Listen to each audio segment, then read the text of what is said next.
स्वागत है आप सभी को यूनिक कोचिंग सेंटर में।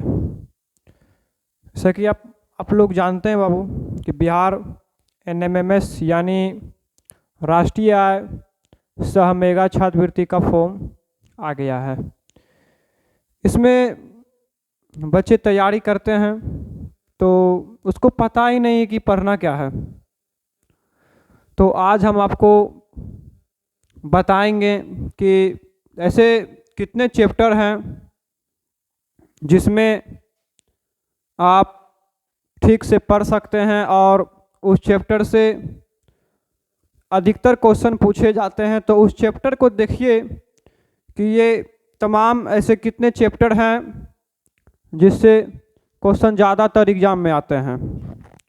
तो वो सारे क्वेश्चन को हम लोग देखने की प्रयास करते हैं, सॉरी चैप्टर को देखने की प्रयास करते हैं कि वो ऐसे कौन कौन से चैप्टर हैं।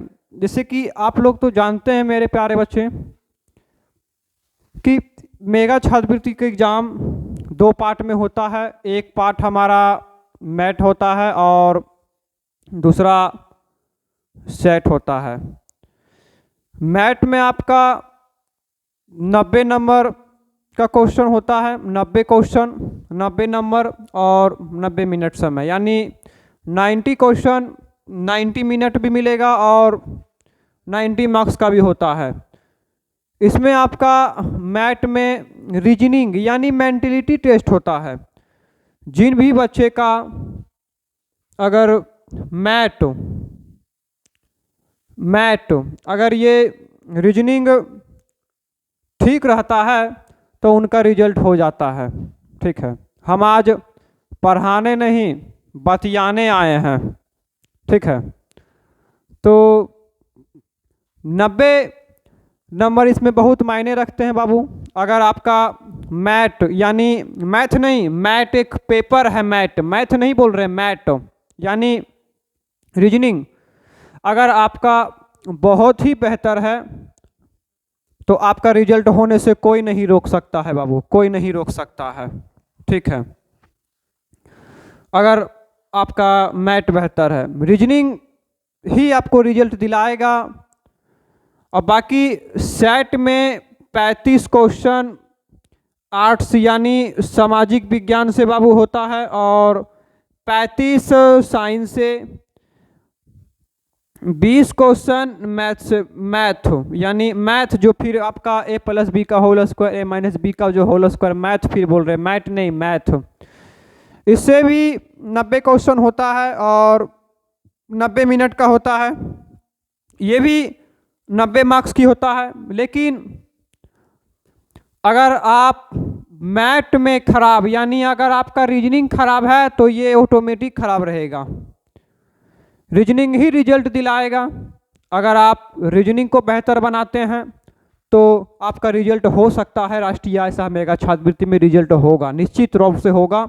सिर्फ आपको रीजनिंग मजबूत बनाना है। और अगर आप बाकी सेट में अगर सोचिएगा कि 90 में 90 आ जाए तो नामुमकिन है, लेकिन अगर आप रीजनिंग में सोचिएगा कि 90 में 90 आए तो ये मुमकिन है, ये आएगा। तो हम आप लोग को जगाने आए हैं, आप लोग सोए हुए हैं। फॉर्म तो भर दिए हैं लेकिन पढ़ नहीं रहे हैं। तो आज हम आपको जगाने आए कि जो सुतल हैं जाग जाइए। सिर्फ फॉर्म भरने से रिजल्ट नहीं होता है, तो आज आप जागिए। देखिए सीरीज एक चैप्टर है रीजनिंग में, सीरीज अगर आप देखिए रीजनिंग में 17 चैप्टर बाबू पढ़ने को होता है, 17 चैप्टर पढ़ने को होता है। लेकिन हम कहेंगे आप 10 ही चैप्टर पढ़िए, आपका रिजल्ट हो जाएगा। 10 चैप्टर में आपका रिजल्ट हो जाएगा। ये 10 चैप्टर रीजनिंग का जो महा VVI पूरा MVVI है बाबू, MVVI टॉपिक को MVVI मोस्ट वेरी इम्पोर्टेंट, वो आपका पहला नंबर पे आता है सीरीज। काफ़ी मात्रा में क्वेश्चन इससे देखने को मिलेगा आपको एग्जाम में। दूसरा coding decoding, symbol relationship, analogy, alphabet, ranking, classification, Venn diagram, figure analogy और फिगर सीरीज। इससे बहुत सारे क्वेश्चन एग्जाम में पूछे जाते हैं। अगर आपका ये 10 चैप्टर भी मजबूत है, अगर मजबूत ये 10 चैप्टर है तो आपका रिजल्ट होगा। और या अगर आप 10 चैप्टर नहीं भी पढ़े हैं तो कोई बात नहीं, आप सिर्फ एक बार यूनिक कोचिंग सेंटर में पढ़ के देख लीजिए।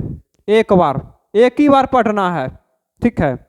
और अगर आप अभी चैनल पे नए हैं तो चैनल को सब्सक्राइब कर दीजिए ताकि हम जो भी आपको वीडियो डालें उसकी नोटिफिकेशन आपको मिल जाए। ये 10 चैप्टर इतना बढ़िया से आपको पढ़ा देंगे कि उसके बाद आप ये 10 चैप्टर का ऐसा एक भी सवाल नहीं होगा जो आपसे नहीं बनेगा।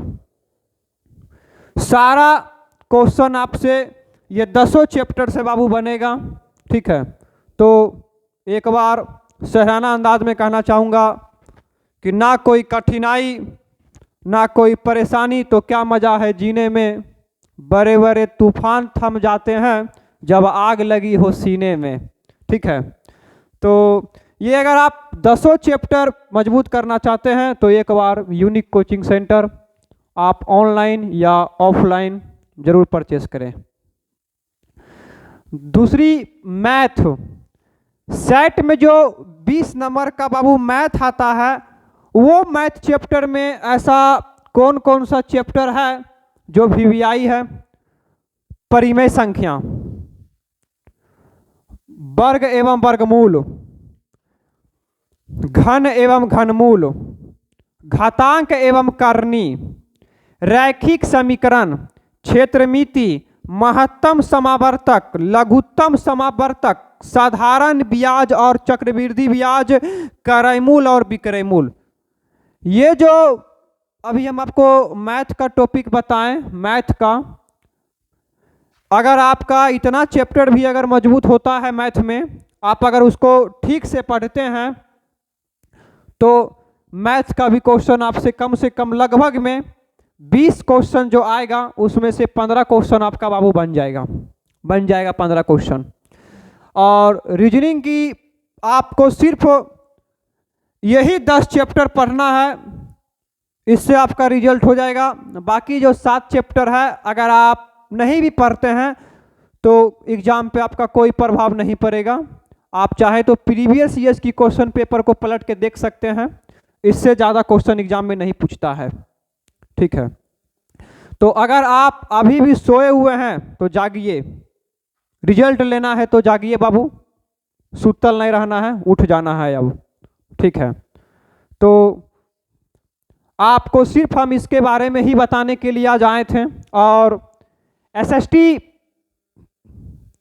और साइंस की टॉपिक, इस पे भी किसी दिन आपको वीडियो देंगे बना के, कैसे कितने चैप्टर हैं जिससे क्वेश्चन ज़्यादातर पूछे जाते हैं। तो इससे भी आपको हम एक दिन मुलाकात कराएंगे एसएसटी और साइंस से। पहले आप लोग मैथ की तैयारी करिए, क्योंकि अगर आपका मैथ रीजनिंग खराब होगा तो रिजल्ट नहीं होगा।